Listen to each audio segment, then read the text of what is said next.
Një vend I vogël në skajet e konfrontimit sotëm gjeopolitik, dëshmoj se rezistenca demokratike është e mundshme edhe përballë sulmeve intensive e të sofistikuara të një vendi më të madh siç është Rusia.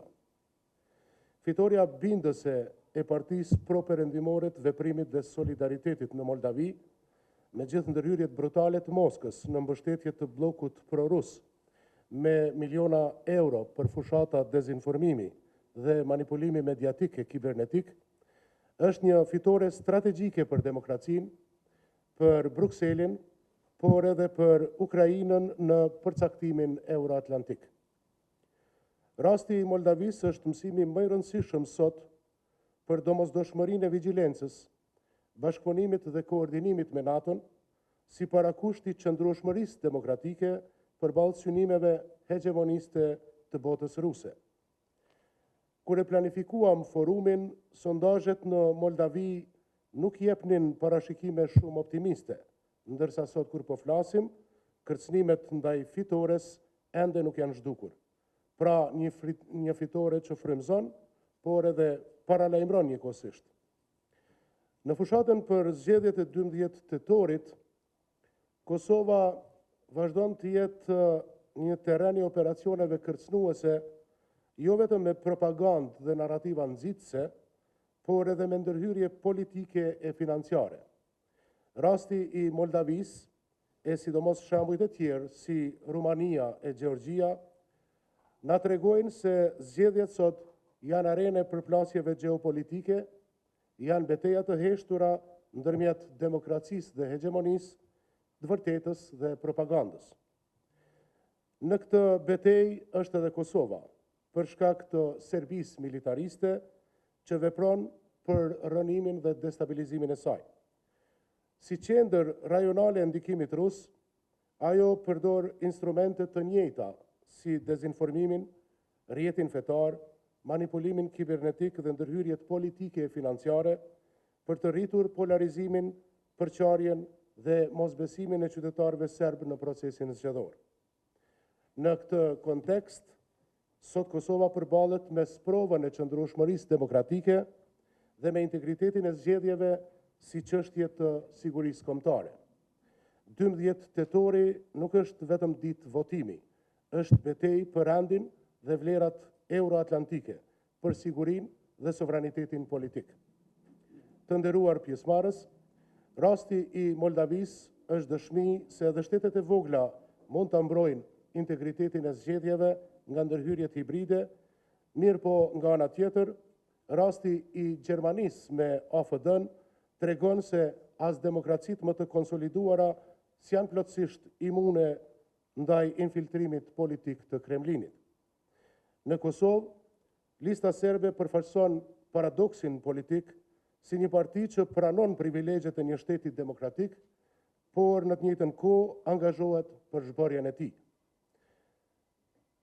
Një model që instrumentalizon demokracinë për ta minuar atë, duke e përdorur pjesëmarrjen në zgjedhje si një mekanizëm ndikimi të Beogradit dhe të Moskës. Prandaj duke shprehur edhe një herë mirënjohjen për praninë tuaj sot, sfidat e demokracisë, integriteti I zgjedhjeve dhe kërcënimet e sigurisë. Sot kërkojnë fjalën dhe reflektimin tuaj si mesazh për shoqërinë, për institucionet dhe për koordinimin euroatlantik përballë ambicjeve revizioniste. Kosova ka nevojë për demokracinë e saj, Kosova ka nevojë për zgjedhje të lira, Kosova ka nevojë për zgjedhje të ndershme. Dhe në fakt, Kosova ka ditur t'i bëjë këto. Në tërësinë e vet, unë mendoj që Kosova në historinë e saj ka ditur të thotë fjalën e saj për sa I takon zgjedhjeve. Zgjedhjet kanë pasur një maturi, kanë pasur një përkushtim, qoftë nga ana e qeverive të ndryshme që kanë qenë, që kanë drejtuar, por edhe nga ana tjetër edhe tek partitë. Ne jemi koshient, jetojmë në Kosovë dhe shohim me sytë tanë, dëgjojmë me veshët tanë që kemi një fushatë qytetare, kemi një fushatë e cila në fund të fundit nga ana e sidomos nga ana e partive shqiptare nuk ka përmban agresivitet apo që të përmbaj elementë të tjerë të cilët do të acaronin situatën dhe kjo është për të përgëzuar. Unë gjej rastin të them që ne kemi qenë të kënaqur edhe me zgjedhjet e fundit që janë bërë, deri ditën e zgjedhjeve, si të thuar, gjithçka ka shkuar okay. Megjithatë, dim që kalojmë një moment jo fort, jo që do ta donim të gjithë ne së bashku, nuk do ta donim këtë moment që po kalon Kosova, me mungesën e krijimit të institucioneve të reja, të cilët dëshirojmë që të krijohen sa më shpejt. Pasi të gjithë jemi dakord për një gjë, që kemi një demokraci të brisht, edhe ne duhet të jemi gjithmonë në mbrojtje të saj. Zgjedhjet në fakt janë ato që e përcaktojnë drejtimin edhe garantojnë të ardhmen demokratike të Kosovës. Padyshim ajo që ka ndodhi në Moldavi tregon për një kahje pozitive dhe do të thoja një moment shumë të mirë për Europën, ku pati një mbështetje shumë interesante.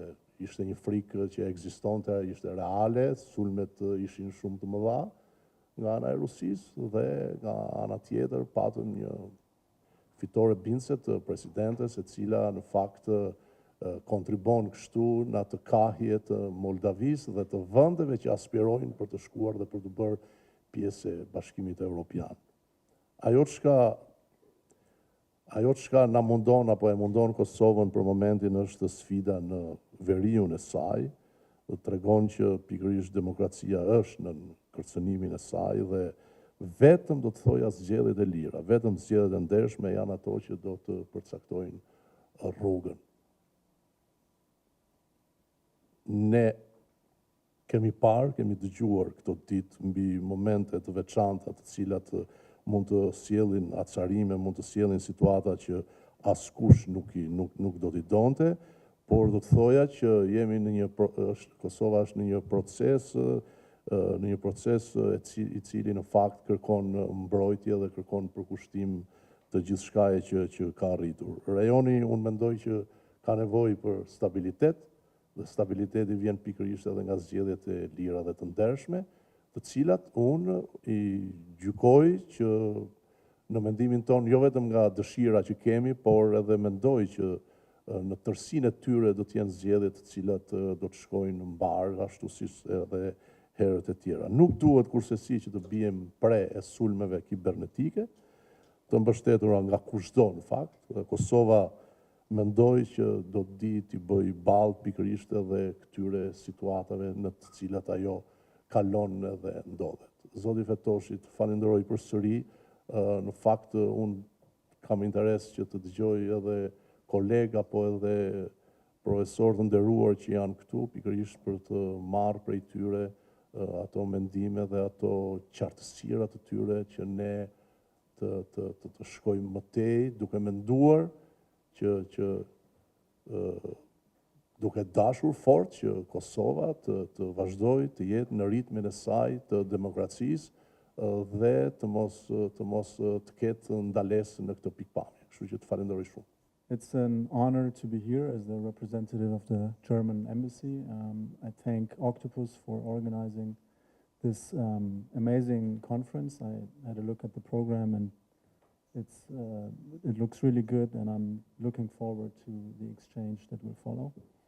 I just want to make a couple of points. So first, I share the assessment that elections, even in supposedly small countries like Kosovo, are nowadays a geopolitical battlefield. Ever since the Russian aggression against Ukraine that started in February 2022, we have seen in many different situations and countries that elections are being used by certain powers to advance their agenda through disinformation, distorted narratives, and even financial manipulation. And I think the case of Moldova that was mentioned before is a great case in point. So Kosovo is in a delicate situation. We have local elections coming up in October, on October 12th. And calling it local elections is actually a misnomer, precisely because we see how important these elections are, even in the eyes of not only the international community, but also other actors. And so it is very important to sustain and maintain election integrity, to ensure that free and fair elections take place. And I share the observations by the Albanian ambassador that in recent times, elections here in Kosovo have actually lived up to that promise. We saw that in February at the national level. And yet it is very important to ensure that even in the elections coming up, this will continue. I would also like to say that when we talk about elections and democracy and the rule of law, it's also very important to pay attention to what is going on within the country. So threats to election integrity and to the rule of law do not only stem from the outside, but can also come from the inside. And we have observed attempts to, for example, exclude certain parties from the upcoming elections, and in our view, this is unfortunate. It is important to allow all actors to participate in these elections and for Kosovars to vote for the parties that they like to vote. So with that, I again look forward to the upcoming exchange. Unfortunately, I will not be able to stay long, but I thank the organizers for putting up such an excellent program. Thank you very much.